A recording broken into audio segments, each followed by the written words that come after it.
More parts for the WRX. Happened to find a Cobb charge pipe locally on OfferUp for, I ended up getting it for 140 bucks, and it's pretty darn good shape.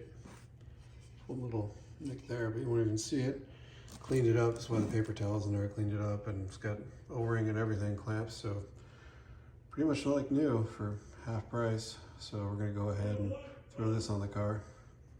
Okay, we're gonna start by taking off the plastic air scoop duct inlet thingy. I have a different clip here, a different push here. I got some new ones that just came in. I managed to drop this guy in the engine bay. I've got a feeling it's found its way out, but if I happen to find it today, it'll be nice. And then we're gonna pull the fan off the passenger side, just two 10mm bolts.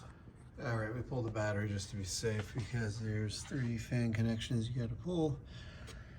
This guy, one below it, grayish, so you got light gray, darker gray. This black one down here.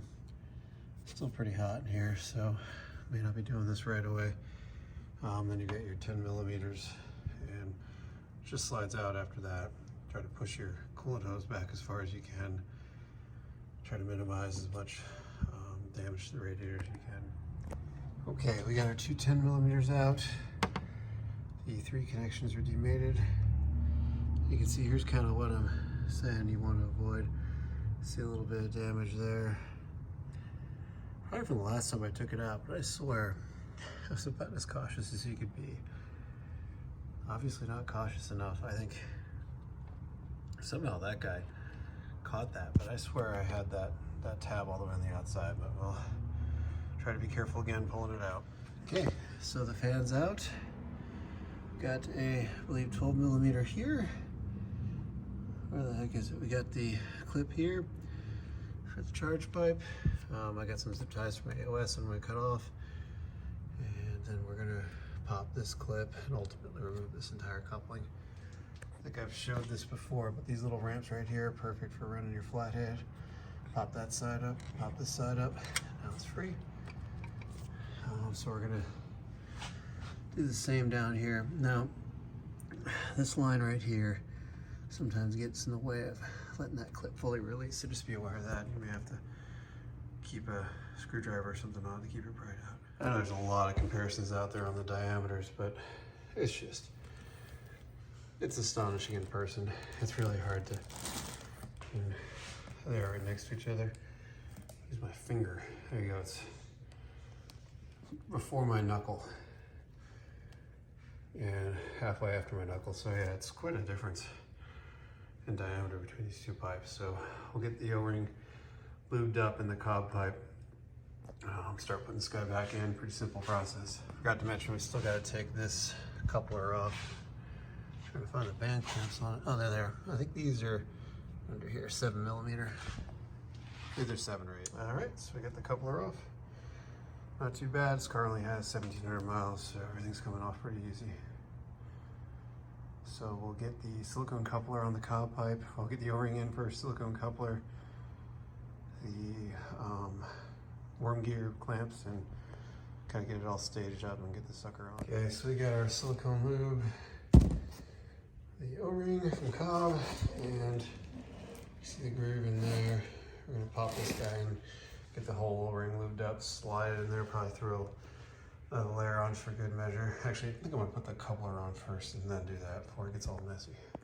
Okay, we got our clamps on, same kind of orientation as the other one was, facing the passenger side. Got our silicone lube all around the O-ring and a little bit extra, so we're ready to go try to pop this guy. Okay, a little bit of fighting with the coupler, and we got it on. For that hard aluminum end, it is a little bit of a challenge to get it in there, but throw a little more silicone lube on the actual outlet of the turbo, compressor outlet, and you'll probably be all right. Stick your time. So now we got to put the red locking clip in. This doesn't matter which side. There's a D10 on either, or receptacle for the D10 on either side, so shouldn't matter. So we'll throw this guy in and start buttoning it up. Okay, so that guy snaps in pretty easy, and then just give a little tug. Make sure you can feel it being locked in there. Go ahead and put the 12mm back in. Tighten up our hose clamps, put the fan back in, pretty much done. All right, slide your radiator real careful in. Carefully in. See my little red clip down there? We'll be watching that guy because it locks in, but